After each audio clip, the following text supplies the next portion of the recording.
good afternoon and welcome to the first after lunch session. We hope we'll keep you awake.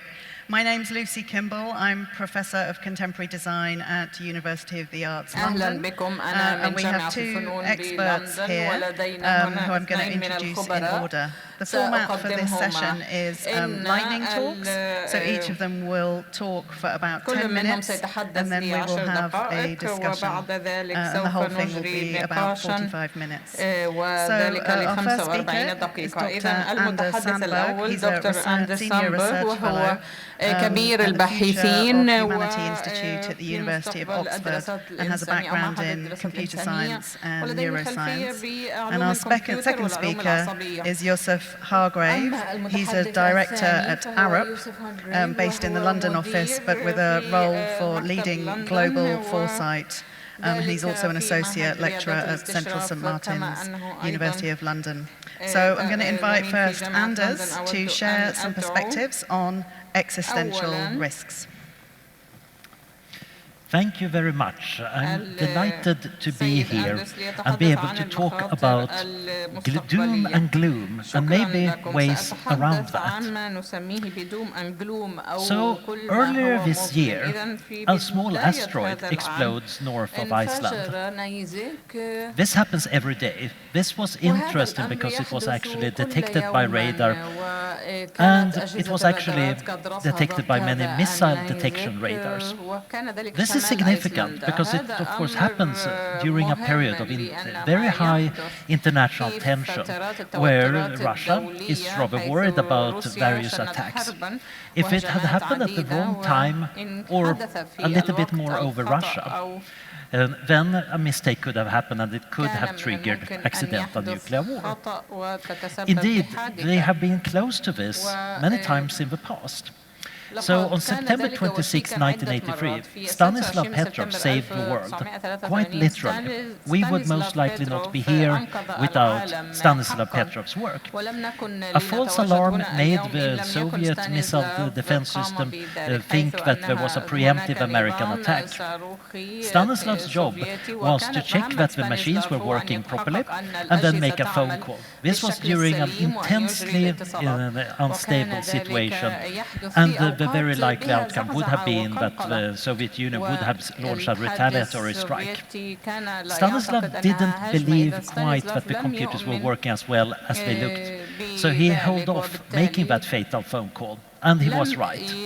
There was no attack, it was a mistake, and he saved the world, which incidentally wasn't good for his career because it wasn't obeying orders properly. Unfortunately, there have been many close calls like this. Indeed, some of the close calls have happened in the far past. There is a theory, somewhat controversial and debated, that suggests that about 75,000 years ago, humanity almost went extinct. The currently peaceful lake here that we see in the photo, that is actually a supervolcano that erupted, produced an ash cloud that caused climatic changes worldwide, and seems to have wiped out the early human populations in a vast area. There are some ideas that the total population of humans might have gone down to below 1,000 during this era. Fortunately, it didn't go down to zero. That's why we are here today. But we might want to avoid that to go down to zero in the future. So in an influential paper, my boss, Nick Bostrom, the director of the Future Humanity Institute, defined an existential risk. So risks are normally said to be a probability combined with some hazard. But this hazard can be looked at both in the impact, how severe is it, and the scope. How many people does it affect?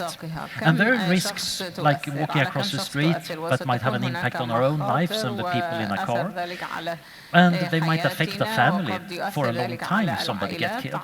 But we also have risks that affect all of us. There are global risks. And there are risks that affect future generations, like extinction. Existential risks represent those that have a total global scope and affect all future generations. They threaten everybody in the future. There are also global catastrophic risks that we might survive, but it's going to be a dark chapter in any history book. And they're also worth avoiding. And in many ways, avoiding those risks is very similar to trying to avoid the existential risks. Now, why is existential risk of such an interest? This is partially a philosophical question, but it represents a tremendous loss of value. We could say that, obviously, the lives of 8 billion people are at stake in some cases. But it's also all the future generations, of which there could be countless future generations. And also, the meaning of our human artifacts, the symphonies of Mozart, our great writings, our great buildings, they lose value without humans. And of course, the future will not make these artifacts. Indeed, there might be a value in having humanity around itself. Many people also have long-term projects across their life and their family, and we might say that the same thing is true for humanity. It's also an important fairness question. Big disasters matter a lot, also from a justice standpoint, simply because they tend to hurt the poorest and weakest the most. In the case of an existential threat to all of the future, it threatens all the future generations. And of course, we lose our options. Now, I'm just going to rapidly jaunt through a long list of risks without going into detail. What are the threats that are facing us? Some of them are very external. Asteroid impacts, whether they might trigger a missile defense system or something like the extinction of dinosaurs. We have gamma ray bursts and supernovas, but also things like the Carrington event, an event in the 1800s that today would wipe out our electrical systems. We still have to deal with many of the smaller risks that could wreck our civilization. We have various geophysical risks that are well known, ranging from tsunamis to hurricanes to volcanism. And even a volcanic eruption that doesn't cover the Earth in black dust might still be a real threat because it disrupts our supply lines and might threaten large populations through starvation when agriculture fails. And we have been struggling for natural pandemics. This is a slide I did before COVID. I reused it because there is a kind of irony in me pointing out in red that outlier point of the 1918 flu. And next time I use it, I will of course add another point there for COVID, showing that the tail risk is pretty severe. And while most pandemics do not threaten our species, we know some species, like certain frogs, have gone extinct because of natural pandemics. Yet, of course, the anthropogenic risks might be the biggest ones. We have wars, we have climate change, we have ecological devastation, and even man's inhumanity to man. We should not forget that various forms of totalitarianism and tyranny can hurt us just as much as death itself, and we need to avoid that. A particular example is, of course, nuclear war, which also triggered the study of existential risk to some extent, because in 1945 it became clear that humanity could potentially wipe itself out. Before that point, people said, if humanity goes extinct, it's going to be because of a natural event. Now we realize that we have our own responsibility for the risk. I study mostly technological risks. Some of them are very speculative and actually small. Worries about large particle accelerators causing a collapse of the false vacuum or strangelets turn out to be not very serious. But we also have interesting problems, for example, with biotechnology and synthetic biology enabling the creation of new dangerous pathogens, as well as artificial intelligence. The problem with artificial intelligence is not so much machines wanting freedom or going evil, as that we actually don't know how to align their values with ours. Many of my friends were interested in ideas of intelligence explosions. What if machines make smarter machines that lead to a rapid singularity? It has turned out that that is not as important as some other problems. Problem-solving machines get convergent instrumental goals. It's useful to have power over your environment. It's useful to amass resources for most goals. And that might mean that they're behaving in ways that are inimical to humans, not because they want it, but because it's practical.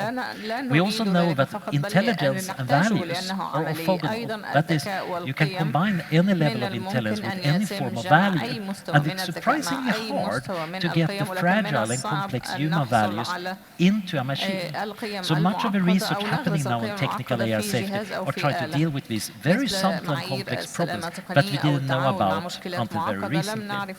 There are also systemic risks, which I don't have the time to get into, but I think they represent a complicated area for us to resolve. And then, of course, we get to the question, how likely are they? I'm here just quoting my colleague Toby Ord on his excellent book, The Precipice, which is expressing much of this that I'm talking about much better than I can. He did this estimate, and he admits there are guesses. He based them on some known facts, but many of them are very, very uncertain.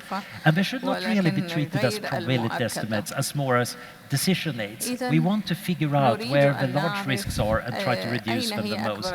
We might want to notice that there is a significant risk that we are damaged very seriously over the next century and take steps to reduce them.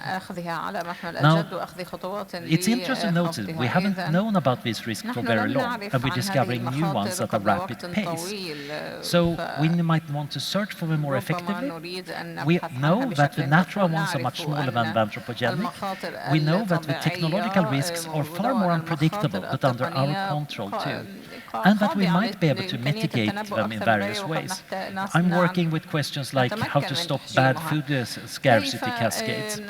There are many possibilities here, and again, I totally am running out of time to describe them, but there is plenty of hope. I do think that our future could be impossibly grand, much grander than any of us in this building can even imagine. And it would be a shame to lose out on that. We are living, indeed, at the start of history. That gives us tremendous power over all of the future. We don't have much wisdom, but we need to use it in order to safeguard our grand future. Thank you.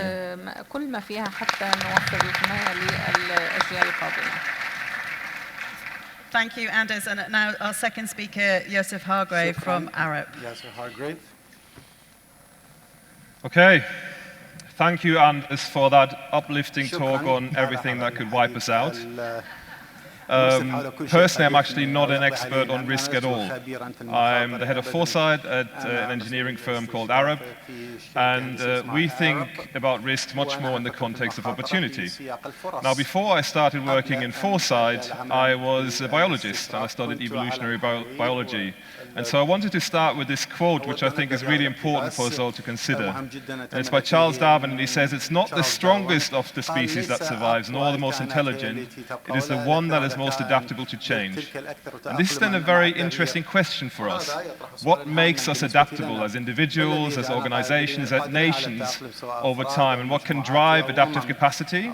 And what role can risk and opportunity play in this world? So what are risks for an organization like Arup? Well, I think there's two different types of risks to consider. One are things like a technical error on a project that we might be doing, a cyber attack on our business, or an extreme weather event that impacts our operation. And those are things that we can manage in a risk register and we can mitigate against. And then there's more long-term changes such as the climate emergency, the resilience of the energy system, and the aging population, which may appear as risk at first, but are actually opportunities for our business, because it allows us to design something new or create a new service offering or offer something different to our clients. So risks can be both a challenge and an opportunity, in particular in the context of business. The other thing we should consider when we think about risk and opportunity is different timelines for organizations. And we increasingly use the so-called 1, 3, 10, 30 timeline. So the next year is really about changes that are relevant for us today. The next 3 years is about emerging business plans, 10 years is about the medium-term adaptation of the business, and 30 is about the long-term transformation. But if we think about risk and change more generally, it's important to recognize that the decisions we make today shape the future foundation. And as a consequence, even if 30 years feels like a long time to go, the decisions we're making today matter for that, and they set the foundation for our common future. Now, as an organization, we track lots and lots of different trends. We work in all kinds of different markets and fields, and as a consequence, there's an almost infinite number of things that matter to us. Social trends, technological trends, environmental, economic, and so forth, and also, of course, the interactions between them. And they range from social issues such as inequality to environmental trends around decarbonization and so forth. And all of them carry both risk and opportunity. And I think they're always part of the same coin, and that duality is really, really important to recognize when we think about risk and what that means for us as organizations, as nations, as we innovate and move forward. Now, another way to cluster these big themes is into different categories of change. And we've recently identified 6 areas that we felt were of particular importance for the future of our business and our sector. They include geopolitical tension, deglobalization, and the rise of new economies, accelerated climate emergency and mass vulnerability, novel competition, market fragmentation and the startup culture, the end of abundance, the challenge around supply chains at the moment, a shift to holistic sustainability and regenerative design, and finally, ubiquitous digital technologies and the expansion of the bio-nano economy. Like we heard earlier, digital will be everywhere and nowhere at the same time. Now, one of them I just want to dive into a little bit more is the risk of accelerated climate emergency and mass vulnerability. The image you see here in the background is of Pakistan and the floods that we had recently, which covered a third of the country. And I think this is a big shift that we're seeing now around the climate emergency, is that the impacts of climate change through extreme weather, or also the slower changes in temperature, are increasingly affecting a larger cohort of people. So mass vulnerability is becoming an issue. The other big risk that is emerging is, of course, that we continue to increase emissions, and as a consequence, we will overshoot the target of 1.5% by 2030. This is now very likely. This is massive and of massive importance to us in our industry, because 40% of all carbon emissions are actually related to the built environment, which is, of course, the focus of our work at Arup. At the moment, we are on course for 2 to 3 degree warming. That is based on the current projections, and if we follow that warming, we risk hitting a number of critical tipping points. And I think these tipping points are really important to recognize. They range from the East Antarctic glacier collapse to a change in dieback of rain, the Amazon rainforest, to the northern permafrost collapse. All of these tipping points will then accelerate climate change further and lead again to mass vulnerability in many, many different parts of the world. So recognizing this risk is really, really important. But again, for Arup also, you can flip the coin. You can think about, okay, what are the opportunities for us as a business to help the world towards rapid decarbonization and to crucially design a pathway through net zero. We are often talking about net zero as a target at the moment. We actually have to think about designing through net zero and going way beyond that. And we see 3 priority opportunities for our world in that space. First of all, continuing to reduce emissions at a massive rate. Secondly, restoring natural habitats so that they increase their ability for carbon sequestration. And thirdly, also thinking about remove technologies, either through enhanced natural or through technology-enabled solutions, because collectively that will drive the curve through net zero and allow us to restore and repair some of the damage that we've already done. So the trilogy of these is very important. Reduce the most important, restore the next important, but we also now have to start to think about much more actively remove technologies. The other way to look at the problem is through this, the Earth Overshot Day. This year, the Earth Overshot Day was roughly in the middle of July, and it's the day every year where we, as a society, start to consume more than our planet can sustain. It's roughly 1.5 to 1.75 Earths at the moment, and as I said, we've reached that in July this year. It's slowly stabilizing, but if we think again about a vision for the future, a better future that's more sustainable and more just for all, then we have to start to flip the picture and think about, well, what is the trajectory back to eliminating Earth Overshot Day and getting back to a world where we are in balance around how much we consume. And of course, it is already quite late in the day, so we also have to accelerate this and increase the curve. And that is really the challenge for us to collectively think about how we design this future which reverses some of the damage that we've already done.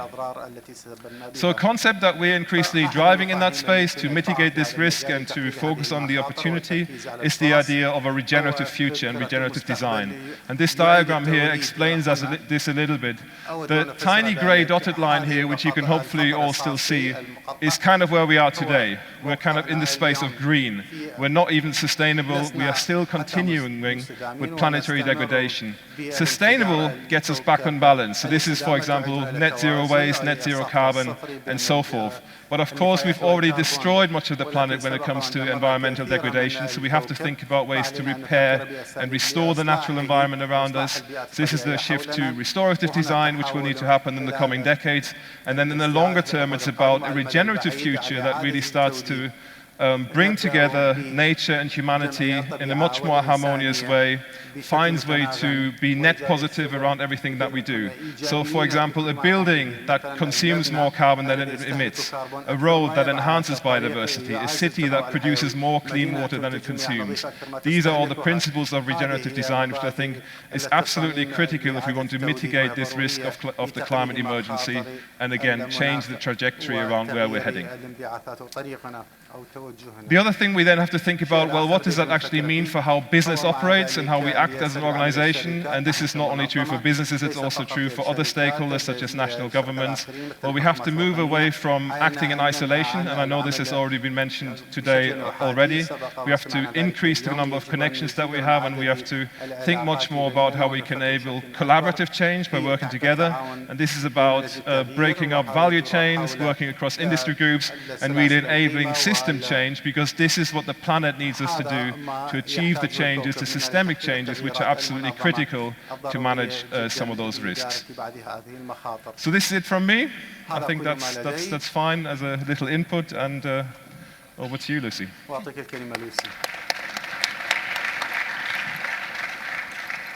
Thank you both so much. Really stimulating and complimentary. Can you hear me? We do have a little problem that I couldn't hear you, Anders, but you can hear me?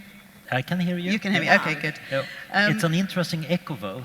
Okay, I can't hear you so well. Perhaps somebody could fix that. Okay, so we're going to have a discussion now, and I'm going to start with a methodology question, which is a bit nerdy because I'm an academic and we're interested in methodologies, but it's important because methodologies include some things and some people and exclude some things and some other people.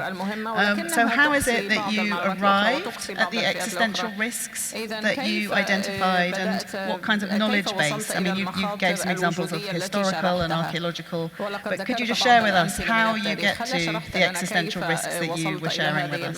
We'll start with Anders. So if I understood you right, despite the echo, it's about equality and existential risk. Because I think there is an interesting issue here. We can take a very long-termist perspective and say, the future is mostly what matters, because most people who will ever live in the future, if we leave them a good world, we're helping many more people than currently exist. This is, of course, in attention to the pain of the actually existing people right now. And there are some people who say it's horrible that those long-termists are thinking only about the long-term future. But conversely, it would be rather crazy to sacrifice the future for the present. What you want is to find a balance. And this is a tricky thing, because we also need to deal with another dreadful thing, uncertainty. We know the people today exist.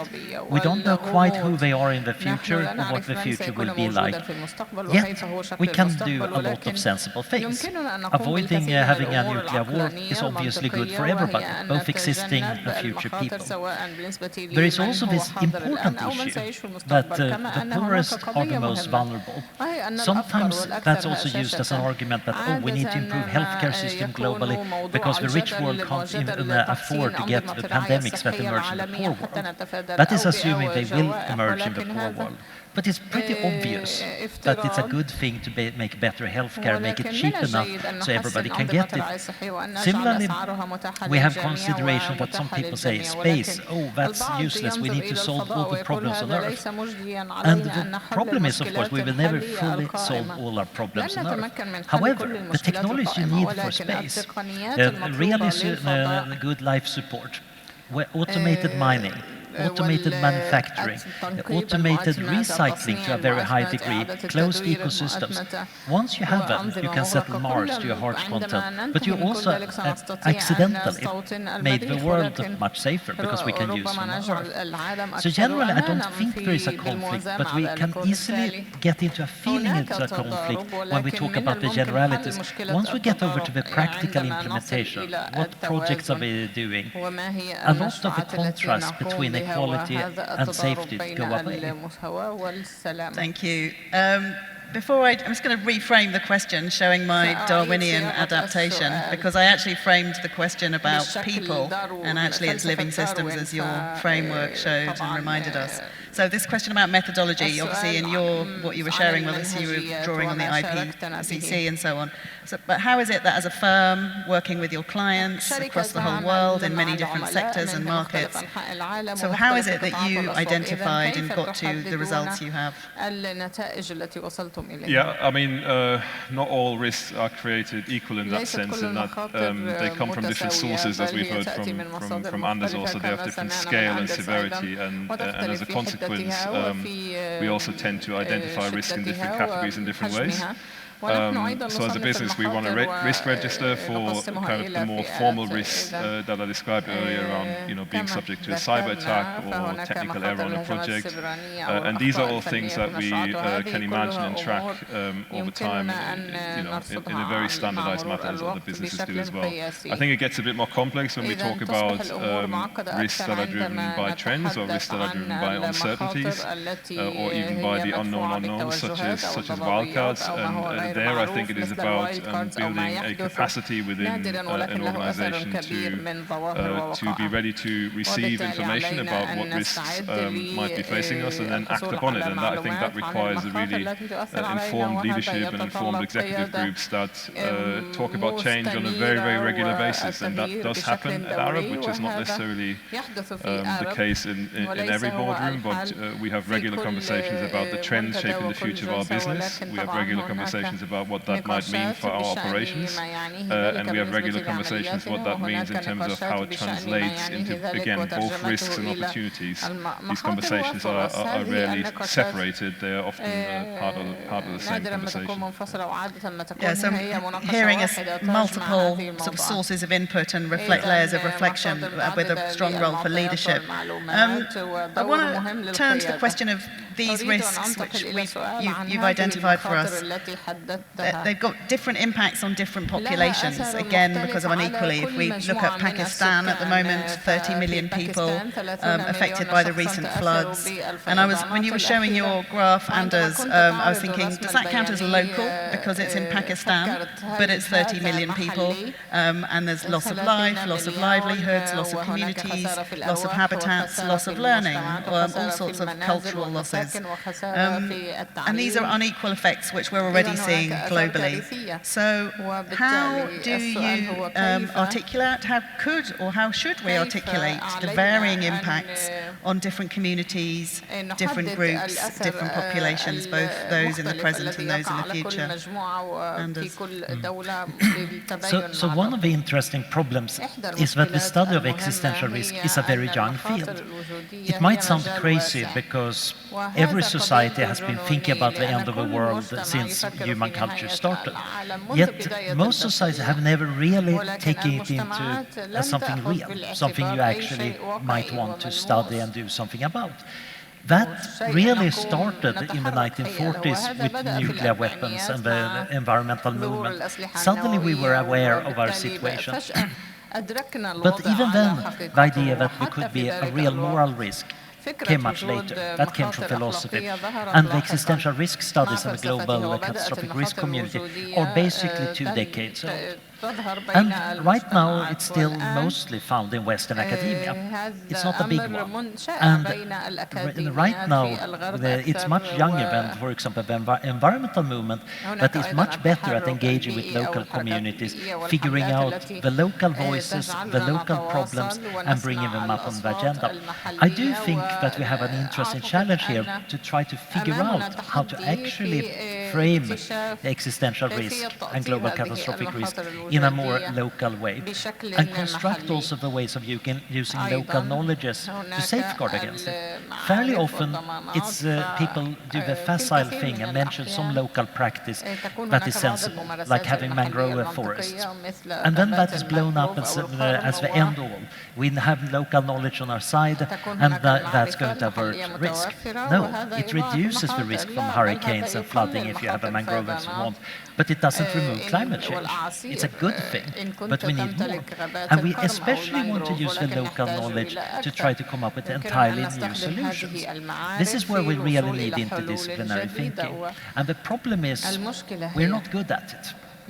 Our community might be unusually interested and good at interdisciplinary thinking, but we're a very small community, and we need to construct the education, the networks, the tools to actually do that between cultures and between disciplines.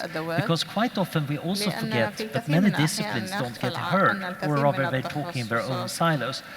For example, I have never really been talking existential risk with somebody from Arup and the industry side. I talk to insurance companies, but they don't want to insure the world, unfortunately. We need to find a financial instrument for that. We need to establish more links like that. I don't actually think there is such a thing as a local risk anymore, to be honest, Lucy, because I think there's different degrees in severity of impact, but the world is so interconnected now that, you know, a risk event in one organization or place in the world always has an impact on other organizations and places in the world by default.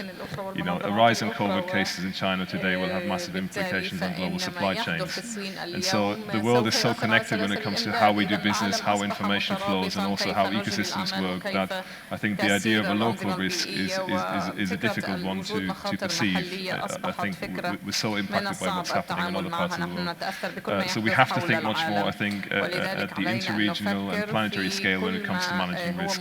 However, the inverse of that is that I think we often also still don't have enough data about the actual impact of risk at a local level. We often talk about climate change and climate change impact at the international or regional level, but we don't really share and communicate enough data about what climate change means for my house and my street and my neighborhood. And I think that's the granularity of data around some risks, and climate change is one example that we're going to need going forward if we want to effectively adapt to some of the more radical changes that are coming our way. So I think data sharing, data transparency at a hyper-local level is a massive opportunity to dealing with some of those risks in a more forward-looking and mitigated way.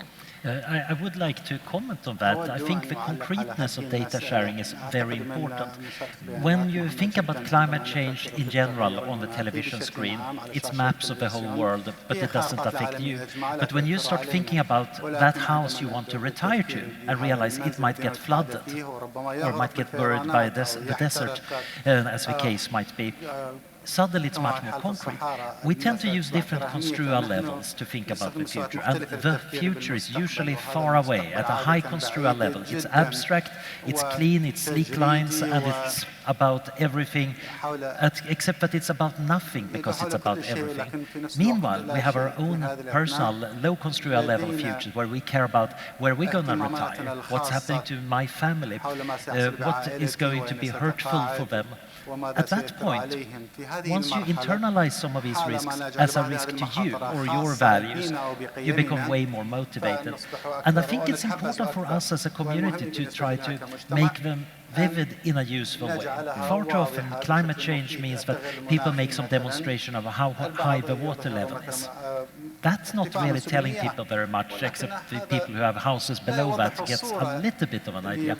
But we might want to weave better stories, better scenarios, and get people to move from that abstract construal level to a more low construal level. Conversely, once you're there, you might want to move back to the global scale.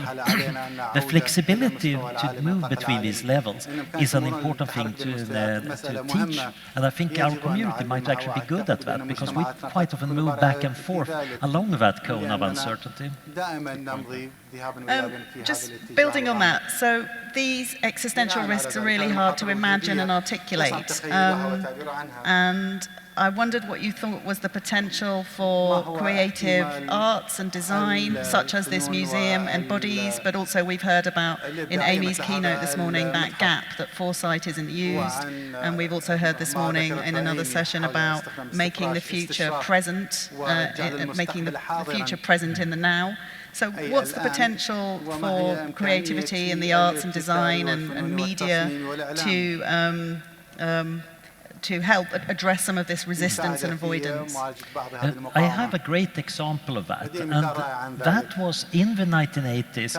There was some television series done about the effects of nuclear war. They were based on the classic paper by Dolan about the effects of nuclear war, which already contains a dreadful little scenario, rather carefully worked out about how a mid-sized American town would handle things in the aftermath of a nuclear war. Then it was made into a television series. Ronald Reagan watched it and was horrified. He suddenly realized that he could cause that horror. And that, he admitted, helped him realize, I need to talk to this Gorbachev fellow and actually start reducing the amount of nuclear warhead. This is a beautiful example where an artistic construction, a scenario forming a television series that unfortunately was watched by somebody in power, had a very strong impact. We've seen similar things in the environmental movement. I think we can do the same thing for many of the other risks. But there is a reverse to this. Many of the solutions to the risk might sound hopelessly as pie in the sky. Many people think that, oh, we cannot do anything about these dreadful abstract things. And that paralysis needs to be stopped. That is kind of another virus that is making the noism virus worse.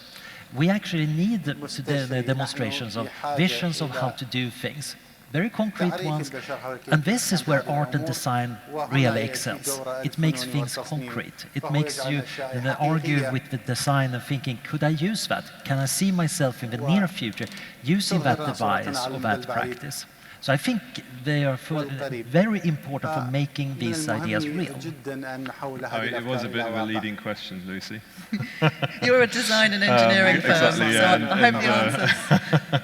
You know the answer that I'm going to give. I mean, so fortunately, it's that I think that design is incredibly important for foresight practice, and in my team, we have over half of the team is designers of some sort.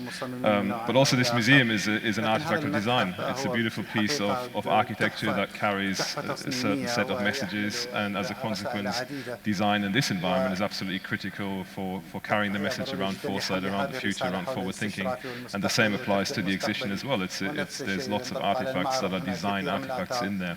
But also in the practice of foresight, I think we have to recognize that foresight is so multifaceted these days. It's used for strategy, it's used for innovation, it's used for risk management, it's used within design decisions, that the skills and capabilities to do that well are quite diverse as well. And I think design is a critical component within that. Turning from a slightly different perspective, the question, I think we businesses in general are still very, very bad at dealing with unknown unknowns. Yeah, this kind of idea of wildcards and black swans has been around for a long, long time, but it's not really regularly discussed at the boardroom level, I don't think.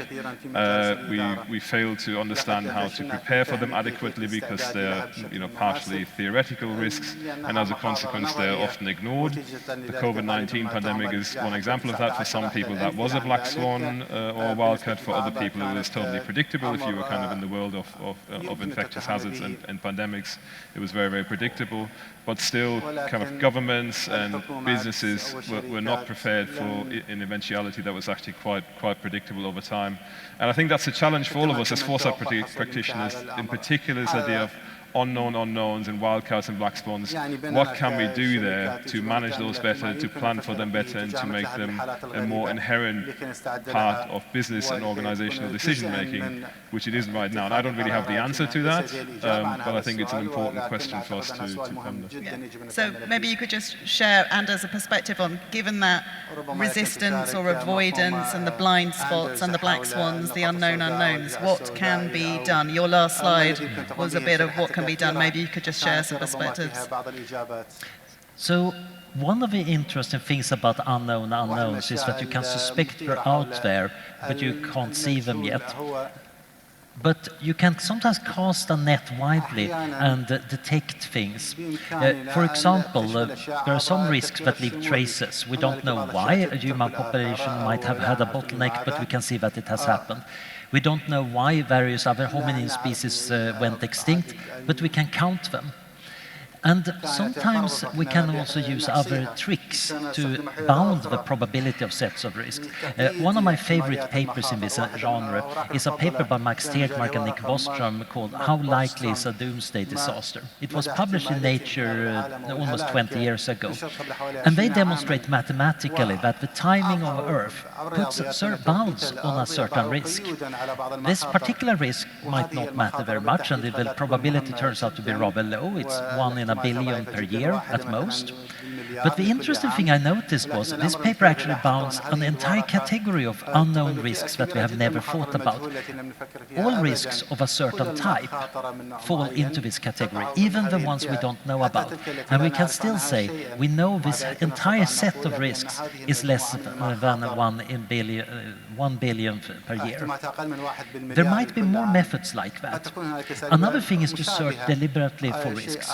We might, for example, look at what systems keeps us alive. We need air to breathe, we need a controlled temperature, we need food. We can look at what are the threats to these systems. And we might even do a causal path and ask, what do we need to grow food? Okay, sunlight and water, for example. So we might then look at what could interrupt sunlight. And at that point we realize, oh, nuclear winter is a serious issue. As is supervolcanic winter, as is asteroid winter.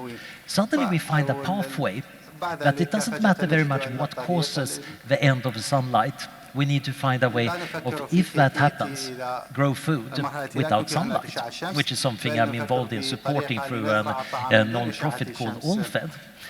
Now, I think this is the way to try to systematically look for the unknowns. Sometimes you can't point at the specific one. You can just notice a shadow that there is potentially something here. Sometimes you can notice a vulnerability. And then we can systematically go through these vulnerabilities and try to figure out why are we vulnerable? How do we become less vulnerable? Either by blocking the risk from ever happening, or when it happens, we ameliorate it really well.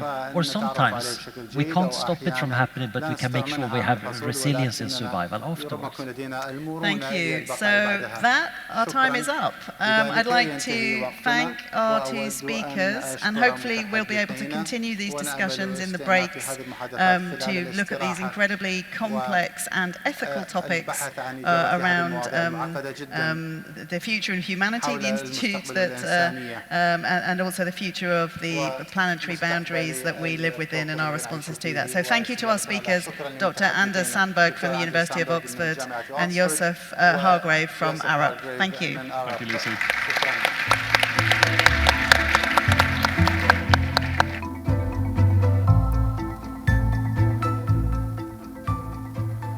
الحضور الكريم، استراحة لمدة نصف ساعة، نعود بعدها لاستئناف جلسات اليوم. شكراً. Ladies and gentlemen, a break for 30 minutes. Our sessions will be resumed soon. Thank you.